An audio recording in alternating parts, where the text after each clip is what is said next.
Good morning guys! Yan, super lamig today sa bahay, sa labas. And today, bumili ako, kakarating ko lang, galing ng B&M and I purchased this glass kettle. So, yun na nga. Meron din pala dito ay, okay. Okay. So, meron kasi ako nakita na regalo for Alexander. So, yan, if nakikita nyo, very bare pa lang tong bahay kasi nga, slowly nilalagay naman yung mga gamit. So, dito, makalat pa siya guys, kaya hindi ko muna ipapakita. So, pakita ko lang muna tong kettle. Ako lang kasi yung napunta ng B&M, tapos si James is nasa work. So, hindi ko muna kinuha yung toaster niya, tsaka yung microwave. Kasi nga, mabigat, syempre.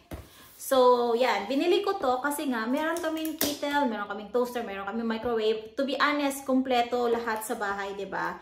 Pero, dito kasi gusto ko, ako yung mamimili. Ako yung mamimili. So, lahat ng mga furnitures namin dun sa kabilang bahay is, nandun lang siya. Hindi namin siya i-remove. Kasi, sometimes dito kami, sometimes doon. So, anyway, open na natin to. Sana okay siya kasi yung binili ko kasing fridge, microwave, washing machine at saka cooker is white. Kaya white na din. Yan, eto na siya. So this one, okay, akala ko yan, glass siya. Mas gusto ko kasi itong ganito. Eto hindi siya metal. Kaya hopefully, hindi siya makita ni James. Kasi ayaw ni James ng mga plastic guys. Yung kanyang iniinom, ano talaga yan? Oh my God, okay. Ano lang naman, konting lang dirt. Always talaga, glass, metal, yan yung gusto niyang, basta, very, picky. Picky siya sa mga bagay-bagay. Kahit nga binibilihan ko siya. Meron akong binili sa kanyang boxer. Ayaw niyang suotin. Sayang yung 15 pound ko kasi nga ayaw niyang suotin dahil hindi daw na-stretch. Pero 100% cotton. Yan. Maganda ba? Okay. So yan lang. Tapos eto naman. Pakita ko na sa inyo. Yan. Eto naman yung ottoman bed na binili ko. Yan. Ano na lang siya, hindi ko pa siya na-assemble kasi sa bed siya, 'di ba? Tapos dito is sa living room. Medyo hindi ko kasi siya kayang buhatin doon. Here naman, hindi pa to final dito. Kasi ang laki kasi nitong couch, guys. Ang laki ng binili ko, 3 ano siya. Ako yung pumili, 3-seater siya, malaki siya, kaya hindi siya pwede dito kasi pag pumasok ka, hindi makikita yung ganyan. Pero maganda sana dito kasi cozy, kasi nandito yung heater. Yan. Tapos, eto din, binili ko to siya sa Timo, which is very, ano lang siya, nakalimutan ko yung price, yan. Kasi ang problema namin dito sa mga wipes, kasi gumagamit kami ng wipes, panglinis and everything. Panglinis ng, bath. So, naano siya, pag ina-open ni Alexander, sobrang open niya, kaya, yun, nagda-dry siya, diba? So, yan lang. Pero, parang 2 pound lang yata to. Yan, very nice. Yan yung couch, guys. Pakita ko na lang din yung sa inyo, yung sa bahay na, hindi pa, makalat pa yan. I-transfer ko siya dito. Yan yung aming Christmas tree. Tapos, yung room ni Alexander nandun sa taas. Hindi ko pa naayos talaga. Ang dami pa. Yan, dito muna kasi wala pang coat. So, maglilinis muna ako, guys. Hindi ko masyado ipapakita lahat kasi nga, ang gulo-gulo, nakakahiya naman sa inyo. So, update ko kayo mamaya. May hinintay kasi akong delivery, kaya nandito ako.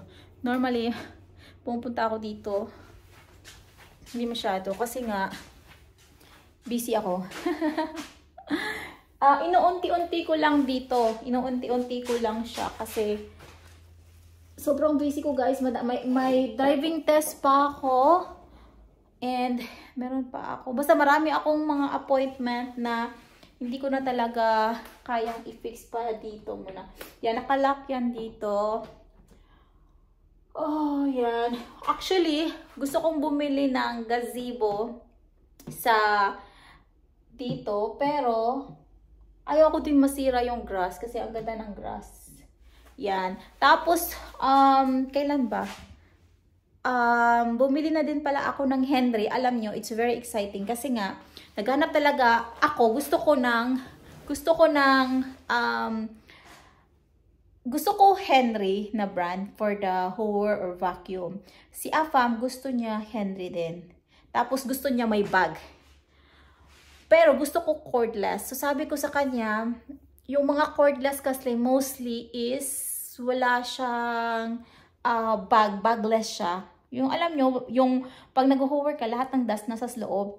So sabi niya, Fab, ayaw niya ng ganun. So, yun, nag-debate kami. Finally, guys, thank God, may nakita akong Henry na may bag, tapos cordless.